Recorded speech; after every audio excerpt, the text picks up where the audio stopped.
The escape pod's emergency thrusters sputtered their last gasp as Mira Castellanos wrestled with the failing controls.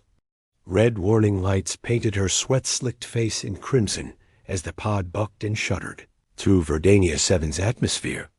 Her research vessel, the Meridian, had been torn apart by an unexpected meteor shower, and now she was plummeting toward an uncharted jungle world with nothing but a damaged pod and her emergency survival pack. Come on, she muttered through gritted teeth, her fingers dancing across the haptic controls. The pod's AI had gone silent 3 minutes ago, leaving her with manual override and rapidly deteriorating options. Through the viewport, she could see the canopy rushing up to meet her, a sea of violet and emerald foliage that looked both beautiful and terrifying. The impact, when it came, was softer than she'd expected. The pod tore through layers of dense vegetation before finally wedging itself between two massive tree trunks. Myra's harness cut into her shoulders as momentum threw her forward, then slammed her back against the seat. Her head cracked against the headrest, and stars exploded across her vision. For several minutes, she simply sat there, breathing hard, listening to the cooling metal tick and groan around her. The pod's hull was breached in at least 3 places, and acrid smoke leaked from the control panel. Outside, she could hear the sounds of an alien forest clicks, whistles and calls that sent primitive shivers down her spine. "Okay, Mira," she whispered to herself, forcing her trembling hands to unbuckle the harness. Botany degree, 3 years of field research, survival training at the academy. You've got this. The emergency kit yielded a water reclamator, protein bars, a small medical kit, a plasma knife, and a beacon transmitter. She activated the beacon first, knowing it would broadcast her position to any passing ships. In this remote sector, that could mean rescue in days or weeks. She tried not to think about the third option. Never. The pod's hatch refused to open at first, jammed from the impact. Mira braced her feet against the console and pushed with everything she had. Metal shrieked, and suddenly she was tumbling out into humid, oxygen-rich air that tasted like rain and growing things. The jungle was unlike anything she'd studied. Trees soared hundreds of feet overhead, their trunks wider than her old apartment back on Nueva Barcelona. Bioluminescent fungi cast pools of blue-green light across the forest floor, and flowers the size of her head released clouds of golden pollen that sparkled in the shafts of sunlight piercing the canopy. As a botanist, part of her wanted to catalog everything she saw. The rest of her was focused on survival. Water first. She could hear it somewhere nearby, the musical burble of running water over stones. Mira shouldered her pack and started walking, marking trees with her plasma knife as she went. The forest floor was soft with centuries of decomposed vegetation, and vines hung everywhere like natural rope dot. She found the stream after 20 minutes of careful navigation. The water ran clear over smooth stones, and her portable analyzer confirmed it was safe to drink. Mira knelt at the edge, cupping the cool liquid in her hands and drinking deeply. It tasted faintly sweet, probably from minerals or plant compounds dissolved in it. That's when she heard the footsteps, not the light patter of small creatures, but heavy, deliberate thuds that made the ground vibrate beneath her knees. Myra froze, her botanist's mind racing through possibilities. Large herbivore? Predator? Her hand crept toward the plasma knife at her belt. The creature that emerged from the tree line made her forget how to breathe.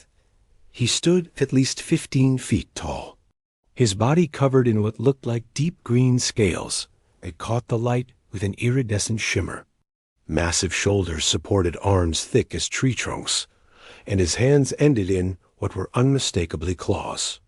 His face was vaguely humanoid, but alien-strong jawline, prominent brow ridge, and eyes that glowed with an amber luminescence. He wore minimal clothing, just leather straps across his chest and a wrapped garment around his waist. and carried a staff taller than Myra was tall. But it was his teeth that captured her attention as his lips parted in what might have been surprise. Sharp, very sharp. Carnivore teeth. "Oh no," Myra whispered, her hand finally finding her plasma knife. "No, no, no." The giant tilted his head, studying her with those unsettling amber eyes. He took a step closer, and Myra scrambled backward, her boots slipping on the wet stones. She went down hard, water soaking through her flight suit, but kept her knife pointed at him. "Stay back," she shouted, hoping universal body language would convey her meaning, even if he didn't understand the words. "I'm warning you." He stopped, but not out of fear. His expression was curious, almost puzzled. He lowered himself into a crouch, which still left him towering over her, and made a sound. Not a growl or roar, but something almost dottal. A rumbling vocalization that rose and fell like a question. "I don't understand you," Myra said, her voice shaking. Her analytical mind was trying to catalog everything about him, even as her survival instincts screamed at her to run. "And you probably don't understand me. But if you're thinking about eating me, I should warn you that humans are mostly water and disappointment." The giant's head tilted the other way. Then, incredibly, his lips curved upward in what was unmistakably a smile. It showed all those sharp teeth, but somehow didn't seem threatening. He reached out slowly with one massive hand, palm up, in what any species would recognize as a gesture of peace. Myra stared at that hand. It could crush her skull like an eggshell. Those claws could tear through her flight suit like tissue paper. Every rational part of her brain said to refuse, to run, to fight if necessary. But there was something in his eyes. Intelligence, yes, but also something else. Concern? Compassion? "This is the worst idea I've ever had," she muttered. Then, slowly, keeping her knife ready in her other hand, she reached out and placed her small hand against his palm. His skin was warm, almost hot, and textured like smooth leather. His fingers curled gently around her hand, so gently as if he knew exactly how fragile she was. For a moment, they simply stayed like that, human and alien, connected by the most basic gesture of trust. Then he spoke again, that same rumbling vocalization. But this time, Myra heard structure in it, language. He was trying to communicate. And from the careful way he modulated his tone, he was trying not to frighten her. The giant slowly withdrew his hand and pointed at himself. "Torvak," he said, the word clear despite his alien vocal structure. Understanding dawned. A name. He was giving her his name. "Myra," she replied, pointing at her own chest. "I'm Myra." His smile widened, and he repeated carefully, "Myra." Then he gestured to the forest around them and spoke a longer phrase she couldn't understand. But his meaning was clear from his body language. He was offering help. She should have been terrified. Every xenobiology course she'd taken warned about first contact scenarios gone wrong.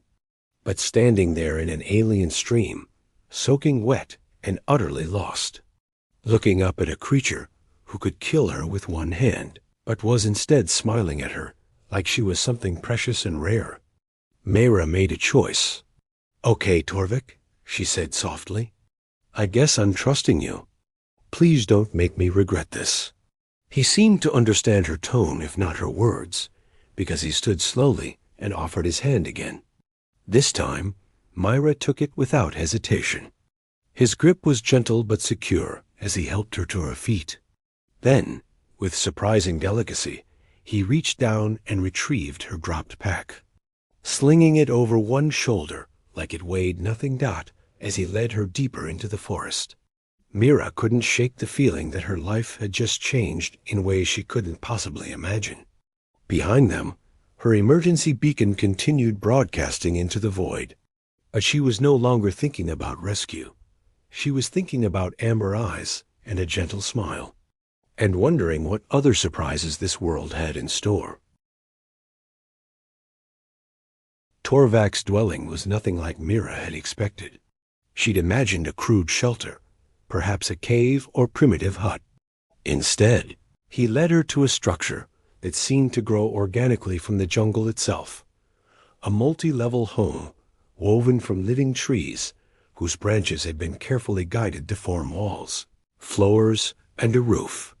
Bioluminescent vines draped across the surfaces provided soft, ambient light that shifted from blue to green as evening approached.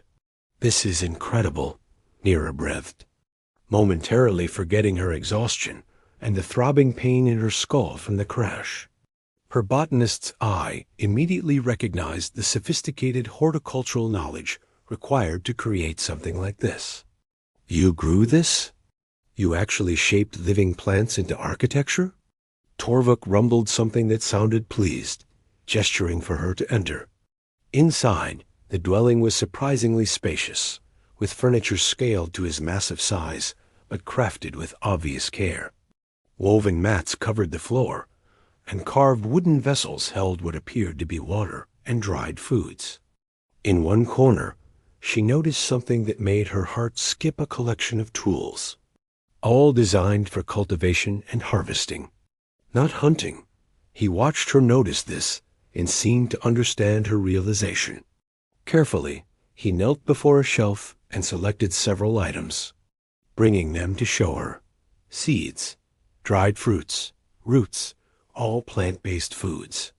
"You're not a carnivore," Mira said softly, wonder and relief flooding through her in equal measure.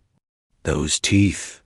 "I thought—" Torvak's expression shifted to what she was beginning to recognize as amusement. He opened his mouth wider, pointing to his sharp teeth, then to a basket of what looked like hard-shelled nuts. He picked one up. It was the size of her fist and cracked it easily between his teeth. The shell shattered, and he extracted the meat inside, offering it to her. Understanding dawned. "They're for breaking open tough plant materials. You evolved them for your diet, not for meat." She took the nut meat carefully, sniffed it, then took a tentative bite. It tasted like a cross between coconut and macadamia, rich and slightly sweet. "Oh, that's good." His rumbling sound was definitely laughter now, deep and warm. He gestured to himself, then made a sweeping motion across his body, followed by pointing to the plants surrounding them. The meaning was clear. His people were part of the forest, living with it rather than against it. Over the next few hours, as twilight deepened into night, they established a rudimentary communication system. Torvald was remarkably patient, pointing to objects and speaking their names in his language, then listening carefully as Mira repeated them. His language was tonal, full of resonant sounds that vibrated in her chest when he spoke. But she found she could approximate some of the simpler words. In return, she taught him English words. He struggled with some of the sounds. His vocal structure wasn't designed for certain consonants, but he was a quick learner. Within an hour, they had perhaps 30 words in common, enough to convey basic needs and simple ideas, but it was the nonverbal communication that spoke loudest. When Mira swayed with exhaustion, Torvik immediately guided her to a raised platform covered in what felt like moss, but was softer than any mattress she'd known. When she shivered despite the humid, warmth shock finally setting in from the crash, he brought her a blanket woven from plant fibers that retained heat, beautifully got when he noticed the cut-on. Her forehead from the impact, his whole demeanor changed. The gentle giant became almost frantic with concern, rumbling urgently as he retrieved a wooden box filled with medicinal supplies. His massive fingers, which could easily crush stone, touched her wound with such delicate precision that Mira felt tears prick her eyes. "It's okay," she said softly, even though she knew he barely understood. "I'm okay, Torvik." He met her gaze, and in his amber eyes she saw something that transcended language barriers, worry, care, something that made her breath catch in her throat. His hand, still gentle, cupped the side of her face, thumb brushing carefully near the cut.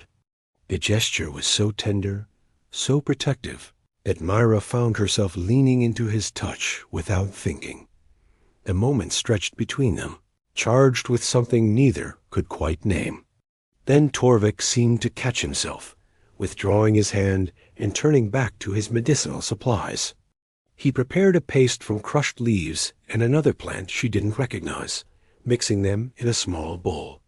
The scent was sharp, but not unpleasant, like mint mixed with something Earthier when he applied it to her wound. The cooling sensation was immediate, and so was the pain relief. "You're a healer, too," Myra observed, watching him work. "A gardener, an architect, a healer. What else don't I know about you?" As if understanding her tone, if not her exact words, Torvik smiled that devastating smile again. He finished treating her wound, then retrieved 2 carved cups and a clay vessel. He poured a pale liquid into both cups, some kind of plant-based beverage, and offered one to her. Myra accepted it cautiously, sniffing first. It smelled floral and sweet.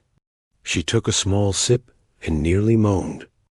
It tasted like jasmine and honey, with an underlying complexity she couldn't quite identify. "This is amazing. You made this?" He nodded, then mind crushing and pressing, indicating the process. They sat together on the floor, him cross-legged and still towering over her, sharing the drink as darkness fully claimed the jungle outside. The bioluminescent lights inside his home grew brighter in response, creating an intimate atmosphere that made Myra acutely aware of how alone they were.